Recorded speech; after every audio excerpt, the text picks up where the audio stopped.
ও বৌদি, কাপড় তোলো কাপড় তোলো। আরে কাপড় তোলো বলতে সেই তোলার কথা বলি নাই। আসলে আপনার কাপড়গুলো বৃষ্টির মধ্যে ভিজে যাচ্ছে। আমি একটু আপনাদের সবাইকে জুম করে দেখাচ্ছি। প্রতিটা বাসার ছাদেই এই যে এখন বৃষ্টি হচ্ছে, দেখেন এই যে আর একটা বাসার ছাদ, এখানেও কাপড়, এখানেও কাপড়। তারপর আর একটা বাসার ছাদ দেখাচ্ছি। আরে রোমান্টিক আবহাওয়া রে। কাপড় ভিজি গেল বৌদি, কাপড় তোলো বৌদি, কাপড় তোলো। তোমার কাপড় ভিজি গেল বৌদি, কাপড় তোলো কাপড় তোলো।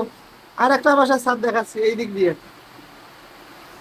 ও বৌদি, কাপড় তোলো কাপড় তোলো, ভিজি গেল বৌদি। তোমার সায়া ব্লাউজ পেটিকোট ভিজি গেল। ও বৌদি, ভিজি গেল বৌদি, ভিজি গেল।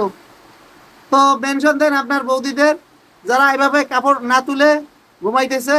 বৌদিদের বলেন কাপড় আগে উঠা, মানে কাপড় তুলিয়ে তারপরে ঘুমাইতে বলেন বৌদিদের। এভাবে ঘুমানোটা ঠিক না। বৌদি আসলে এভাবে ঘুমানোটা ঠিক না, আগে কাপড় তোলেন তারপর ঘুমান। ধন্যবাদ সবাইকে। ভিডিওটা আসলে মজা করে করা। তো বৌদিদের একটু মেনশন দেন, যারা এভাবে কাপড় না তুলে ঘুমায়। যে বৌদিরা কাপড় না তুলে ঘুমায় তাদেরকে একটু করে মেনশন দিয়ে চুপচাপ চলে যান। ধন্যবাদ।